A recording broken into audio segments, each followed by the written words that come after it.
Good evening. Welcome to the Loft Gallery.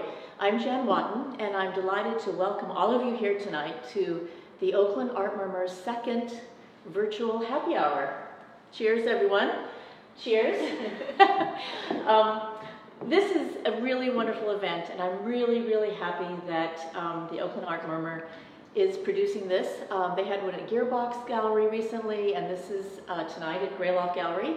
And I'm very grateful to Jean Marie, president of our board, and her team, and also to LFK Media for helping out tonight. It's really, it makes me happy because this is such a beautiful show, and if we didn't have this event tonight, I'm concerned that no one would see this amazing work. So I'm very grateful to Jean and the OAM board and to everyone at the Oakland Art Murmur, and to everyone who's checking in tonight. Thank you for being here. We appreciate it very much. And I want you to know that we are practicing safe social distancing. We are all at least 6 feet apart. The great thing is that Christine's paintings are 6 feet, so it's very easy to determine that. So if you like this event or other events that the Oakland Art Murmur has had, please consider donating to the Oakland Art Murmur. There's a link on their website, and by doing that, you will help with future gallery talks and virtual tours of shows, and it's important, so please donate, and we thank you for that. The Oakland Art Murmur's mission is to connect the public to Oakland's artists and visual art spaces, so we appreciate any help and any support you could give us. So I will just like to jump in, and I'm going to put my wine glass down. Can I hand that to you? I'd like to start by welcoming Christie Ferrouge, this amazing artist who has this solo show tonight in the gallery called Picnic. I'm really so delighted that your work is here. It has been a joy the last few weeks. I've been in here alone, hanging the work, looking at your pieces, talking to your pieces, and it's made me very happy. And I'm sad that other people can't see it, but tonight we'll go through as many pieces as we can. But it's beautiful, and I look forward to hearing the things that you have to say about it. Thank you. First, I just want to say thank you so much for this opportunity. The Loft Gallery is a wonderful space. All of the shows that you curate here are really marvelous, and I've been coming for years, and I know a lot of our viewers out there know that this is a wonderful space, and they're really missing out at the wonderful job that you did with curating this show, so I really appreciate that. Thank you. It was my pleasure. It was my pleasure. So, and it's a thrill to have your work here. So let's just start with some questions. Tell us a little bit about your timeline as an artist. When did you know that you wanted to be an artist, and how did you get your start? I've pretty much always known since I was young that I wanted to be an artist. Painting at the easels in preschool, I was very early on drawing figures. My mother, I went to kindergarten for my first what do you want to be when you grow up day, she helped me dress up as an artist. So there was a lot of early on influences. And then recently with being a mother, I came to a point where I even more recognized the importance that it was for me, for my mental health, to be continuing to create. But I have always painted figure and enjoyed paint. Oh, what was the second question? Well, how did you get your start? So you kindergarten, basically. Yeah. You were doing it as early as kindergarten. Yeah. And so, and I know this question is sort of one of those very, who are your influences, and what has shaped your career? Well, a lot of the studying abroad that I did in Amsterdam and Florence and the Dominican Republic, and recently my family and I went to Madrid to see the Velázquez painting, Las Meninas. So I'm always very aware of what kind of the art history as a point of reference when you're doing figurative work. You need to have, I feel like it's important to understand where that falls into like the place of art history and figurative painting in contemporary work. One of my favorite Oakland artists, or San Francisco Bay Area artists, is Tamara Avery, who is actually at Gearbox right now. Right. So another amazing figurative painter. So I love contemporary art, and we go look at that a lot. Yeah. Well, it shows. You've done your homework. So tell us about this new series, Picnic. what was your inspiration? How did you come up with this series? So for a while, since a few years ago when I did the series of the Children of the Valley paintings, I've been exploring the different elements in the environment that may be dangerous for my daughters, and also even before that, like the series that I did about the princess paintings, I was curious about the social influences of some of the things that young girls are presented with. So for the picnic series, we took a little road trip out to Antelope Valley near Lancaster. There's some really great art community out there, and I happened to know a location where some artists, the Art in Residence group, had some land out in the desert, and we set up this picnic. Yeah, is that? Mm-hmm. Yeah, yeah. So yeah, I have more questions about the picnic in a second, but so on that, so the question is, do you come up with a narrative story first, or are you preconceive these ideas, or did you have this experience and then just start painting them? What is the process? I mean, I know that it used to be that I would just see something happening in front of me, document that with photography, and then work from there. I love drawing, like figure life drawing is great, but with the girls that isn't as possible as it used to be when I had friends sitting for me for hours. So this particular situation, we did go on purpose to that, and then had the tea party with the strange props, and out of that I chose the images to work from. Okay, and so, but it was preconceived. I mean, you had the idea that you would go to the... Yes. Okay. Yes. Yes, so you had this idea, you went to the desert, and I'm curious how much of your daughters play into this, because, you know, you have called them your muses. I mean, there have been subjects of yours for many years, and how did they collaborate with this series? Did you talk it out? Was it spontaneous when you were there? It was, well, let's get the gloves out, and we'll talk about those later too. And you had the cake already, obviously, but how did this come about? Did they play a part in creating this body of work? Are they collaborators? The older they get and the more they know me, we are a little group. Mm-hmm. I sometimes call them my entourage. They're my muses, they're my collaborators. And on our way home from the studio one day, I said to them, you know, I think that if people look at all the clues in these paintings, they might be a little bit scary. And they acknowledged that and understood what they had done, and my middle daughter said, you know, I think that if people look at all of the clues in life can be a little scary. But I don't raise them to be scared of things. I don't embrace fear as, you know, a way to be. They are living their lives, and also having some very idyllic, happy moments in these paintings. I mean, this series really is about the happiness of childhood, but like at the same time inspired by motherhood and being an artist concerned about all the humans on the planet, and that sort of nurturing, looking over everybody that we do. So it's like a little bit suspicious, a little bit happy, and I think the viewer has a lot of room to find the clues for that. Mm-hmm, mm-hmm, mm-hmm. Have you always painted your girls? Have they always been your subject matter? Or how long have they been your subject matter? Well, they started to be my subject matter since they were pretty young. Let's go into the other room and see some of the other ones. They are a little more of a variety on this series. Are you 6 feet away from me?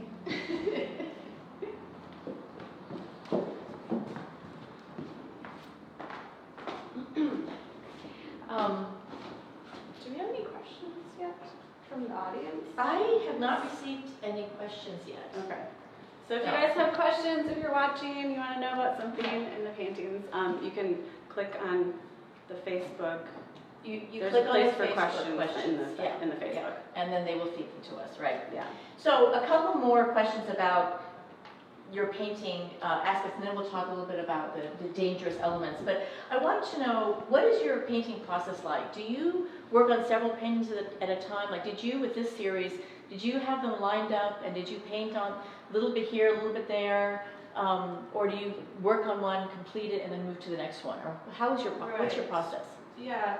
I say that the time it takes to make a painting is about 6 weeks, and after that, you know, they usually come to a resting point. The best way for me to work is to have multiple paintings going on at one time, and there is a lot of parts in this, that a style that I've kind of come to embrace is having areas where the canvases remained untouched. And so to strike that careful balance, it is important to step back and to give it time to decide what should happen next, or if it's closer to being done. And I even ask my daughters sometimes for feedback if, you know, there's a little, they critique with me in the studio. Oh, I mean, wonderful. as well as wonderful artist friends who come and do the same thing. Yeah. But yeah, so for me, I love to, you know, use my whole body to paint, working large. But and with all that energy, I need to spread it out to different things so that nothing gets overworked. Right, yeah. So that is an interesting point, because in these paintings, especially these, you have this really loose, very gestural way of painting, and almost just drawing. I mean, and it's very loose and very free and unfinished. But then you have these delicious, wonderful pieces of thick paint. I mean, I just want a piece of that cake, you know. And it's and we will have cake if we can at the end of May, if that's possible. But I just find that really so wonderful, and so you've chosen to paint with detail the things I feel like are symbolic in these pieces. Is that correct? I mean, why are some places left unfinished and some pieces are left? To me, it seems that these are the symbolic areas of the painting. This is what the painting is about. Right. Or you want the viewer to go in and really get that. Right. Instead of working in a more traditional oil painting way, I do actually start these with like the brown undertones, even in this one where it's not a traditional way to paint. But then from that point, it's almost like I go to what needs to be said, right? It's like good editing. I've learned from like my friend Laura Joyce Davis, who recently interviewed me on her podcast, episode 17 of Shelter in Place. She is an amazing writer, and it's all about the editing, right? Well, when you're painting, it's a similar thing.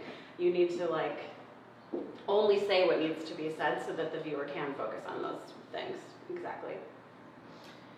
We have a few questions, but I want, before we go into questions, what segues into my next question are the blue gloves, the disinfectant, the sanitary, the things that we use for cleaning and disinfecting, which are very prevalent in our life right now. I mean, we're seeing all of these things. They're not wearing masks. If they had worn masks, that would have been really amazing. But tell us about the blue gloves, because you painted these pieces before COVID-19. Right. And I think it's quite interesting that these are reflecting some of the issues that we're facing today. Right. Whoops, sorry. Tell us about that. Yeah.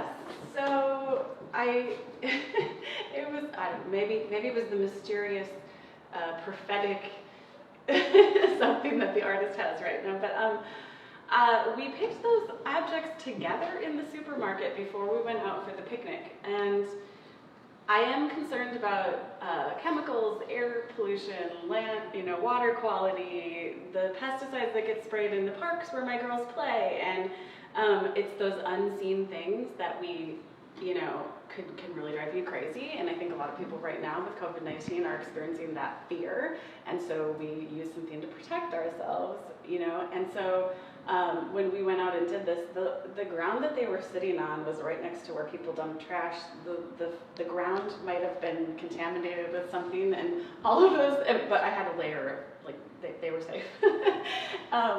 And so, yeah, those just crept in there, and it's like, when the girls were using them, they also used them just like pretty tea party gloves, and have some fancy moments with them, and you can see that in some of the other paintings. Where I'm looking around the corner at the one where she's like serving the cake, and here where she's being a fancy lady, and that's they're just having fun with those gloves too. But yeah. Well, it's just uncanny, actually. It's uncanny. So talking about COVID pandemic, how has it affected your art making? Well, I just realized that if I want to expand on this series, which that photo shoot we did was really wonderful, and I have more images that I would like to make more paintings of. I cannot purchase canvas right now, so that is definitely one way. And I really appreciate all of the traffic that we get from Oakland Art Murmur First Fridays, and I don't know when that's going to happen again, on 25th Street where my studio is. And also for Gallery at the Work Shack, I've had to cancel or like postpone and close early some of the shows that we have had there for Francis Baker and Joy Ray.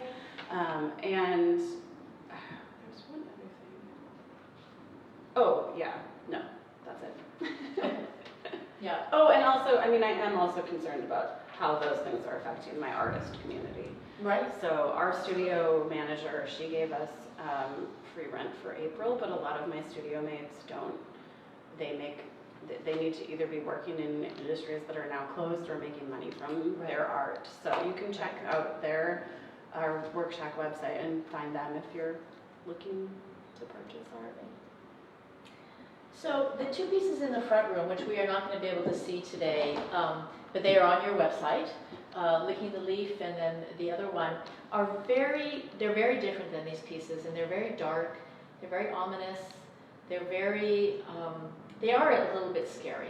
So tell us a little bit about that, so when people look at your website they can get an idea. Were those painted after this series, and what's happening with that work? Right, yeah, actually those were painted right before this series. Okay. And they were more local. We went to there's Crab Cove, and then we went to the Alameda base and wandered around there because there's some history with what might be in the ground over there. Yes. And then there was also like a big cell tower. I worry about microwave radiation, and I feel like it sounds like I'm worried about all these things and I'm taking my daughters out and training them to be worried with me, but I think the people who know me know that I'm actually not really afraid. But I do hope well for, all of the humans on this planet, and it is something I think about a lot. And do you anticipate that viewers will be afraid when they look at these paintings? Is that something that could come from this, like an awareness? Yeah, I mean, I think all art should strike a careful balance, and like I said, they are also happy and just celebrating life, celebrating a tea party, celebrating being my children, or just being kids and playing make-believe. So it's a little mix of both. Yeah. What do you think viewers are going to miss by not coming into the gallery? Or any gallery, not just the Gray Loft Gallery, every gallery. We're all in the same boat. Shows are canceled and postponed all across the country. It is, experiencing art in person is, for me, like, that's the way to do art. The Oakland Art Route, we don't know, if we're going to be able to plan that in the fall, and I direct that activity, and it's about getting people into the spaces. For these, your physical presence, like next to the work, how big the girls are, like the ones that they're looking directly at you, that isn't really something that you can catch on your screen. The texture, the thick icing that, you might want to taste. The people that aren't, we wanted to have an opening with the thick icing and the cake. And also, I think really the thing that's really wonderful, and especially about this show and the way you curate it, is how the art talks to the other pieces in the show, and that's also something that you need to be there for. And I wish that my friends could be here to celebrate it with me, Right. and the other people who've been so supportive all this time. So it's true. There's nothing that can replace just standing in front of a piece and looking at it close and far and really interacting with it. But we will make a video and we'll have it on the website. And I'll have all the images. And people can look at your images on your website. Also, the Gray Loft Gallery Instagram page has a lot of Christine's work, installation shots, and I'll continue to post those images as well. So we have some questions. Being a mom seems so connected with your work as a painter to the extent that your girls are participating co-conspirators. Can you talk about that? We've already talked about the collaboration, so okay, Yeah. we'll skip that. You already you've elaborated. Yeah. Jean asked, "What are you drinking?" This, Yeah, what are you drinking? you know what? Honestly, Toxic waste. I'm gonna taste it right now. This is for my middle daughter. She told me not to taste it because it's really gross. Yeah. It's this was the blue lemonade that we used in the shooting of the paintings for the picnic. It actually seems toxic. Sorry. Right. It looks And a lot of stuff, the dye they put in kids' food. dye it's like, number 4, whatever. yeah, you shouldn't drink this. Yeah. It's a, yeah. On a creepier level, it also looks like antifreeze. It kind of does look like antifreeze. Make sure you're not bringing that. How many paintings are in the picnic series? Good question. Well, just the picnic series, there's about 8.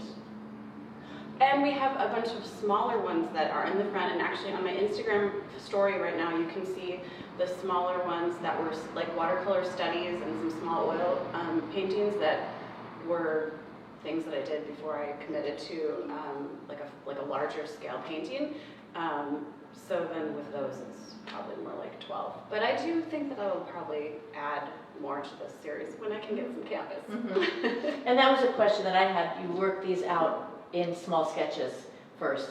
I do Many of usually them. do a sketch now. Yeah. Mm-hmm. Yeah. And plan the composition, especially when you're committing to 5x6 or so canvas.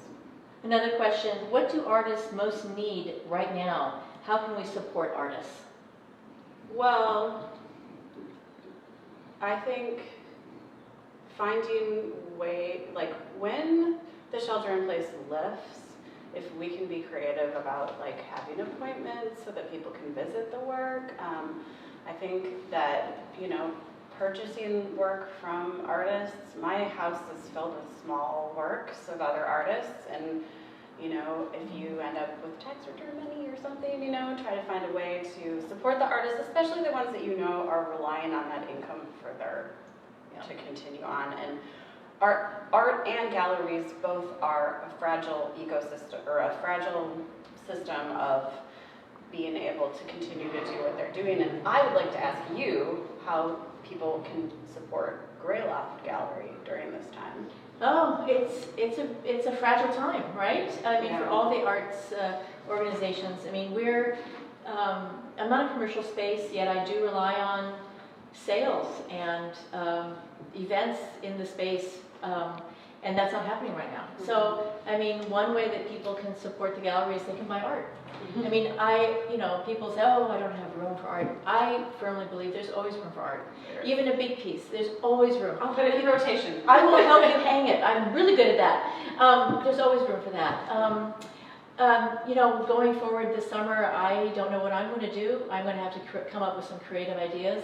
I have a juried photo show every year, which I hope to have this summer, and it may be a virtual show. We may not be able to meet in place, so I might have art dinners, so if you're interested in that, and we also might have some workshops. So if you are an artist who wants to present a workshop here, or if you want to take a workshop, let me know, and we can maybe do that. But it's a trying time for sure, and we just don't know what's going to happen in the next few weeks, few months, or even this fall, actually.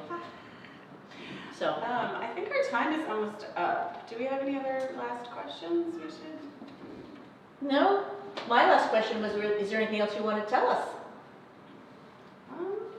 I think we covered it pretty well. Did a pretty good job. I would like to thank Mike O'Connor from Key Pie Pie Workshops for helping us, teaching me how to do a more concise artist talk. If you think I did a good job and it wasn't boring.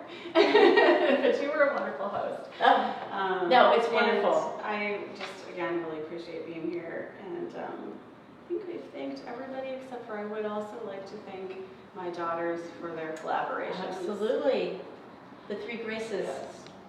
Cheers to Thank everyone. you, Christine. Cheers to all of the happy hour watchers. Thank you guys cheers. so much for being here. It means a lot to me. You know that I wish that you were here so that we could really celebrate together. Yeah. Thank you all for joining us. And when this lifts, please come to Loft Gallery, visit us. We have great shows, and they're all different. The joy of being able to have the spaces that I can curate many different kinds of experiences in the gallery. So I hope that we'll be able to continue that. So until then, we'll see you, Bye. and thank you for your support. Thank you.